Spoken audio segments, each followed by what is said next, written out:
Another way of looking at this inflation-deflation debate is, what are you measuring it in? If you're measuring real assets of the world in dollar terms, you'd be a fool to say that we've had deflation in terms of food, gas, insurance, and education. There could be a case for deleveraging in paper assets that may look like deflation, but there is a lot of money out there, and the next crisis will bring about even more fiat money printing. If you measure the same economic paradigm in terms of gold and silver, you would have seen real deflation as real money gains in purchasing power in terms of housing, stocks, and even necessary things like food and fuel. But let's look at a basket of goods and see how inflation of the fiat currency has devalued our dollars. And since saving in silver was demonetized in 1964, let's start there. In 1964, the average house cost $20,500.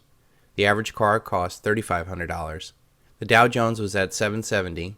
A first-class stamp cost a nickel. The cost of a good college cost $1,570. The cost for a natural childbirth was only $450. The average income in 1964 was $6,000. A gallon of milk cost 95 cents and a gallon of gasoline cost 30 cents. In 2012, we will see that prices went up significantly. But the reality of this illusion is that our money has lost value and that you need more worth less dollars to buy the exact same amount of goods.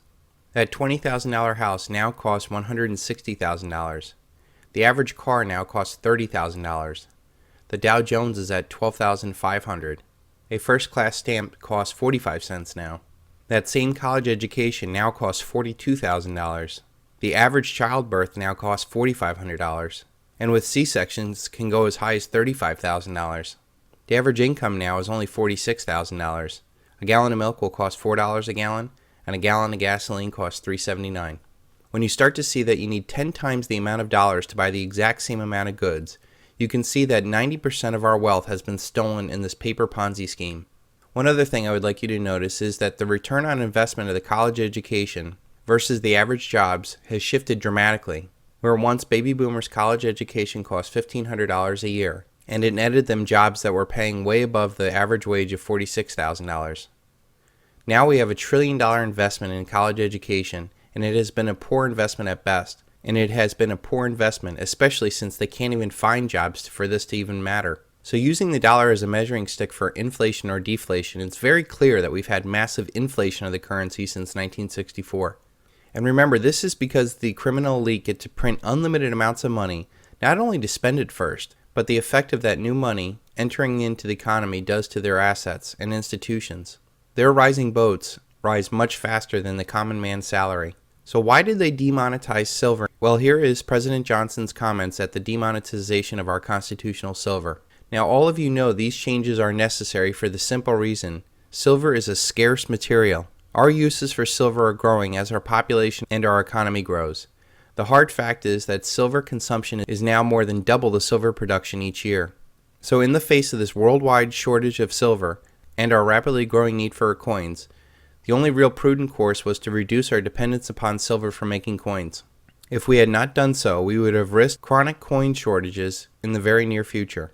There is no change in the penny and the nickel, and there is no change in the silver dollar, although we have no present plans for silver dollar production. Some of you have asked, will our silver coins disappear? The answer is a very definitely no.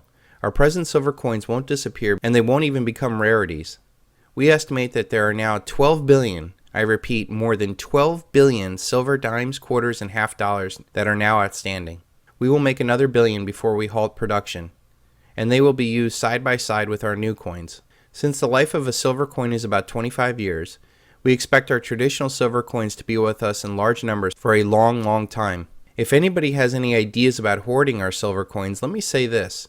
The Treasury has a lot of silver on hand, and it can be and it will be used to keep the price of silver in line with its value of our present silver coin.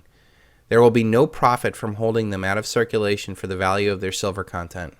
So here, back in 1964, President Johnson is telling us that silver is scarce, that our uses are growing, that we would run into shortages, and that the consumption of silver is double the production of silver, back in 1964.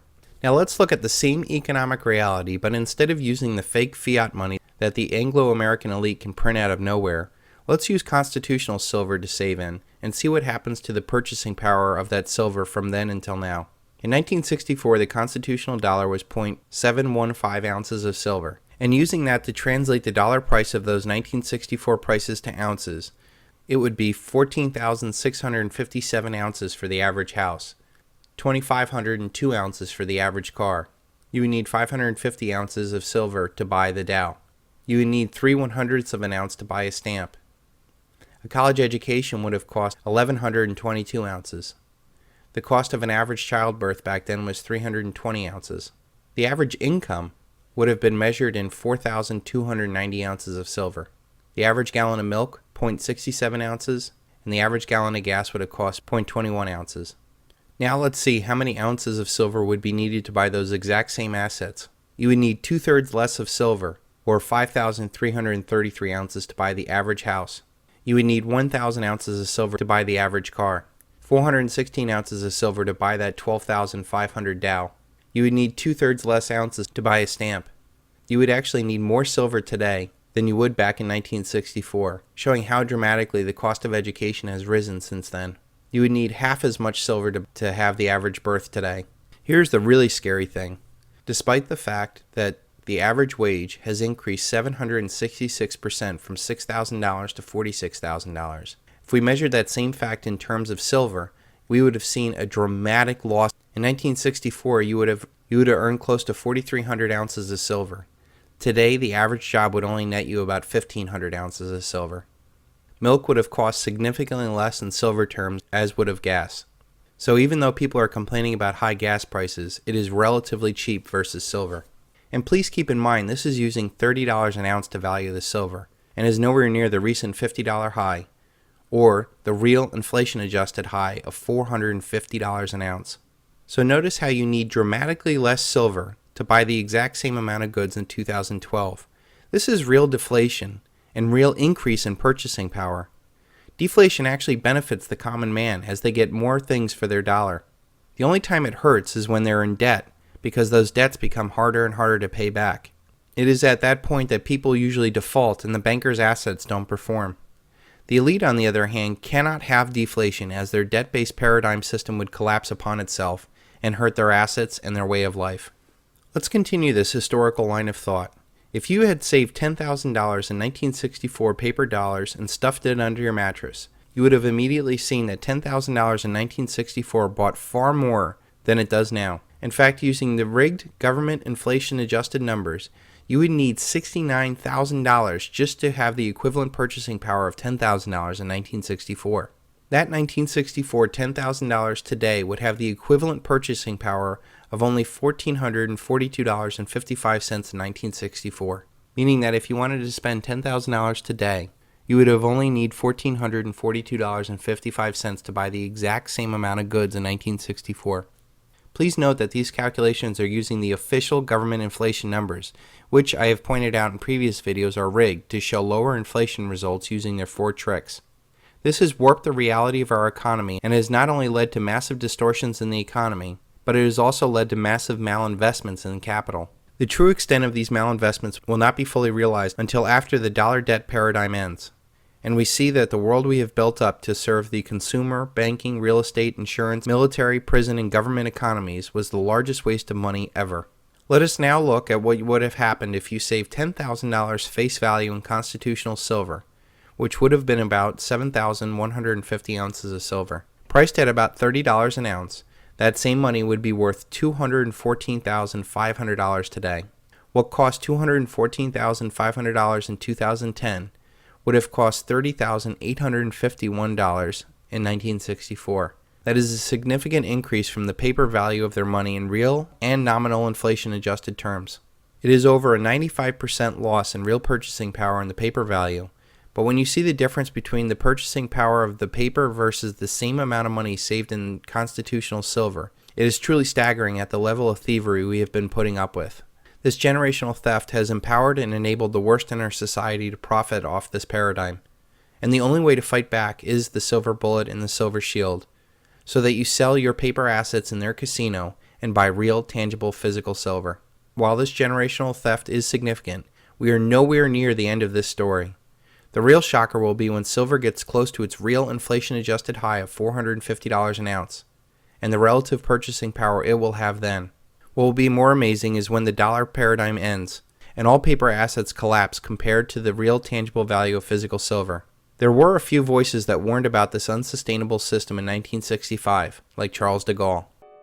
Le fait que beaucoup d'États acceptent par principe des dollars au même titre que de l'or pour les règlements des différences qui existent à leur profit dans la balance des paiements américaine, ce fait entraîne les Américains à s'endetter et à s'endetter gratuitement vis-à-vis de l'étranger, car ce qu'ils lui doivent, ils le lui payent,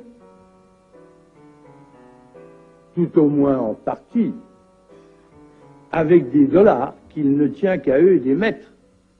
Étant donné les conséquences que pourrait avoir une crise qui surviendrait dans un pareil domaine, nous pensons qu'il faut prendre à temps les moyens de l'éviter.